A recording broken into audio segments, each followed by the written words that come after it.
আসসালামু আলাইকুম। রমজানের শেষ দশক মানে মহান আল্লাহ তাআলার নৈকট্য লাভের এক সুবর্ণ সুযোগ, আর এই সুযোগের নাম হচ্ছে ইতিকাফ। আজকের ভিডিওতে আমরা জানবো ইতিকাফের আদ্যপ্রান্ত, এর অর্থ কী, এর গুরুত্ব কতটুকু, ইতিকাফ অবস্থায় একজন মুমিন কীভাবে সময় অতিবাহিত করবেন, এক্সেট্রা। সো পুরো ভিডিওটি শেষ পর্যন্ত দেখার জন্য আমন্ত্রণ রইল। প্রথমে আসা যাক ইতিকাফ শব্দের অর্থে। অভিধান অনুযায়ী ইতিকাফ মানে হচ্ছে অবস্থান করা, নিজেকে কোনো স্থানে আবদ্ধ রাখা, আর শরীয়তের পরিভাষা হচ্ছে ইবাদতের উদ্দেশ্যে নিয়ত সহ নিজেকে নির্দিষ্ট সময় পর্যন্ত মসজিদে অবস্থান করাকে বলা হচ্ছে ইতিকাফ। সহজ ভাষায় দুনিয়ার সব মায়া, ব্যস্ততা আর কোলাহল ছেড়ে একান্তে নিজের রবের সাথে সময় কাটানোর নামই হচ্ছে ইতিকাফ। যিনি ইতিকাফ করেন তাকে বলা হয় মুতাকিফ।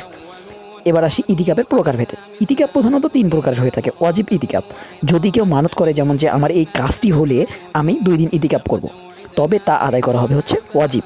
আর হচ্ছে সুন্নাতে মুআক্কাদা কিফায়া, রমজানের শেষ 10 দিনের ইতিকাফ হচ্ছে এটি, অর্থাৎ 20 রমজান সূর্যাস্তের আগে থেকে শুরু করে ঈদের চাঁদ দেখা পর্যন্ত মহল্লার কেউ একজন আদায় করলেই পুরো মহল্লা দায়মুক্ত হয়ে যাবে, নতুবা সবাই সুন্নাত ত্যাগের দায়ী থাকবে।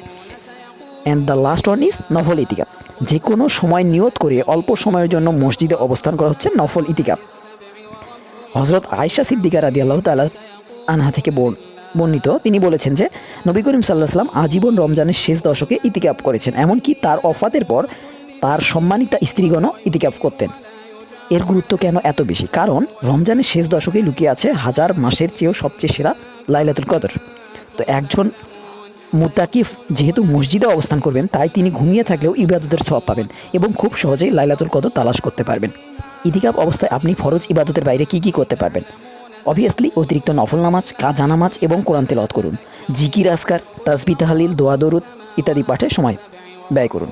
দিনী কিতাব পড়ুন, যেমন হাদিস, তাফসির বা ফিকার চর্চা করুন। কিছু প্রয়োজনীয় নিয়ম, যেমন হচ্ছে মুতাফিক ব্যক্তি মসজিদের ভেতর সুগন্ধি ব্যবহার করতে পারবেন, চুলের তেল, চিরুনি এক্সেট্রা দিতে পারবেন, এমনকি একান্ত প্রয়োজনীয় দুনিয়াবি কথাবার্তাও তিনি এর সাথে বলতে পারবেন। তবে লক্ষ্য রাখতে হবে যেন ইবাদতের পরিবেশ এতে করে নষ্ট না হয়। তবে বিনা কারণে মসজিদের সীমানার বাইরে যাওয়া যাবে না। কেবল প্রস্রাব, পায়খানা বা ফরজ গোসলের মতো জরুরি প্রয়োজন হলে সেক্ষেত্রে যাওয়া বৈধ। ইতিকাফের সবচেয়ে বড় শিক্ষা হচ্ছে আত্মশুদ্ধি। এটি মানুষকে ধৈর্যশীল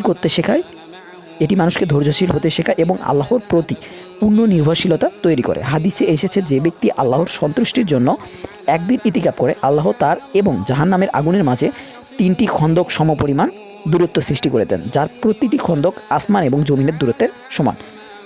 বাবারেনি, আমাদের মধ্যে অনেকে চাকরি বা ব্যবসার ব্যস্ততায় ইতিকাফ করতে পারেন না, কিন্তু জীবনে অন্তত একবার হলেও এই মহান সুন্নাতটি পালনের চেষ্টা করা উচিত।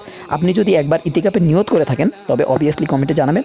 আর হ্যাঁ, 10 দিনের ইতিকাফই করতে হবে তা না, আপনি চাইলে লাস্ট 3 দিনের ইতিকাফও করতে পারেন, তাও অন্তত আপনি এটি করুন। আল্লাহ তাআলা আমাদের সবাইকে ইতিকাফের মাধ্যমে তার নৈকট্য লাভের তৌফিক দান করুন। ভিডিওটি ভালো লাগলে শেয়ার করবেন, অ্যান্ড অবভিয়াসলি আপনি যদি ইতিকাফ কখনো করে থাকেন, তার অভিজ্ঞতা আমাদের সাথে কমেন্টে শেয়ার করতে পারেন।